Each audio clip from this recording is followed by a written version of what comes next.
What's up mga kanoo? Isang magandang araw. Para nga pala sa mga gustong magbawas ng timbang or mag-diet dyan, iwas po tayo sa mga maraming carbohydrates na pagkain at ito ang bagay na bagay sa'yo. Ngayon nga po pala gagawa tayo ng fruits and vegetable salad. Madali lang din po pala ito gawin at napaka-low budget. Sinisimulan ko nga ditong gayatin ng maliliit ang ating isang buong sibuyas at ang isang buong kamatis. Tanggalin po natin yung buto ng kamatis at wag po nating isasama. Bago ko nga pala simulan ng paggagayat ng mga ingredients dito ay nakapaglaga na ako ng 3 maliliit na itlog na isasama po natin dito sa ating salad. Alam kong may iba't ibang tayong recipe ng ganitong mga pagkain at syempre nauna na yung ating mga cucumber salad with century tuna at ito naman po ay ibang version. Meron po ako mga special na nilagay dito kaya masasabi po nating ito ay special fruits and vegetables salad. Tapos nga natin magayat ang sibuyas at kamatis at saka ang nilagang itlog inilagay po natin sa separate tray at isusunod na po natin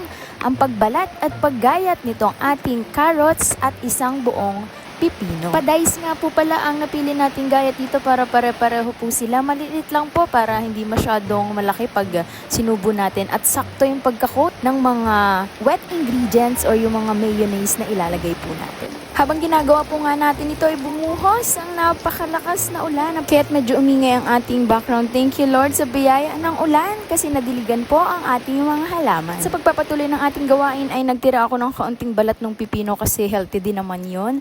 Kaya ganyan lang yung aking pagkakabalat. Simulan na po natin silang gayatin ng maliliit na dice at syempre ito po ay mas maliit ang gayat, mas napaparami po siya.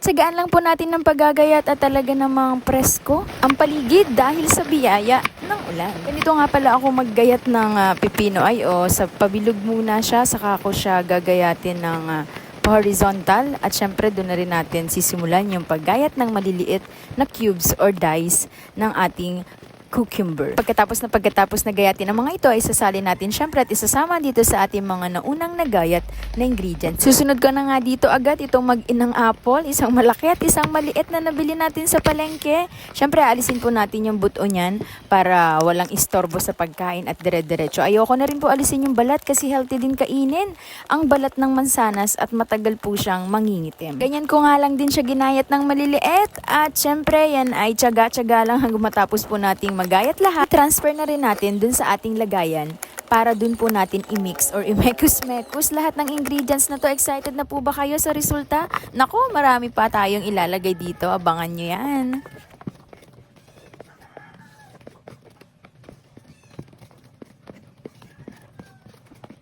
At eto na nga, isa rin sa mga paborito ng lahat ay ang cheese. Ayan, shout out Eden Cheese. Napakasarap nito at maliit lang yung nilagay ko para naman hindi masyadong OA itong ating salad at baka masyado tayo mapagastos. Tamang budget lang at ito ay tatagal din syempre ng ilang araw. Kung ikaw ay gusto makaiwas sa kanin, nakakalaki ng tiyan, kagaya ko.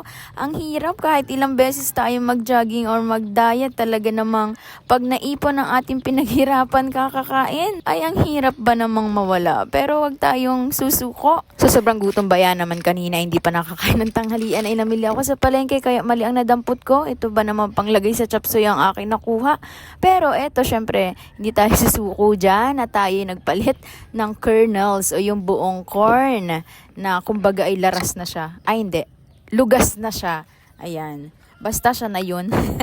Sasama po natin dito yung buksan po natin dahil easy open can siya. Ayan. Tapos syempre tatanggalin po natin yung kanyang tubig or sabaw at hindi po natin yan sasama kasi makakalabsak yan sa ating salad. Naglagay lang din ako dito ng ilang kutsara.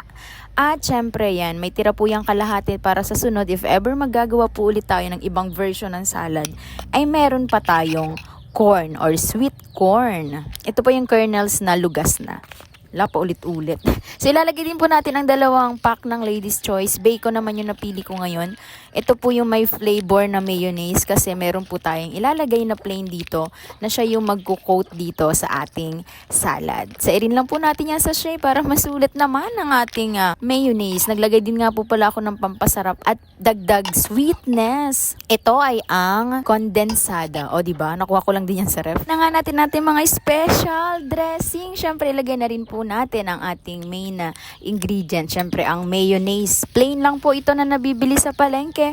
1/4 na kilo po ay halagang 50 pesos lamang. Nilagay ko na nga rin po ito lahat kasi hindi rin naman magagamit kung magtitira pa tayo. Feeling ko naman ay sakto lang din dito sa size ng ating mga pinaggagayat na mga ingredients na pinaghalong prutas at gulay na napaka-healthy. Wala nga palang available na grapes ngayon. Maglalagay sana tayo kahit ilang piraso. Pero anyways, okay na rin yan para low budget ang ating salad ngayon. Halu-haluin po nating maigi. Mekos-mekos na yan, insan. Napakasarap at mukhang ready na nga ito. Gusto nyo na rin ba tong matikman? Tara kaibigan, kain tayo.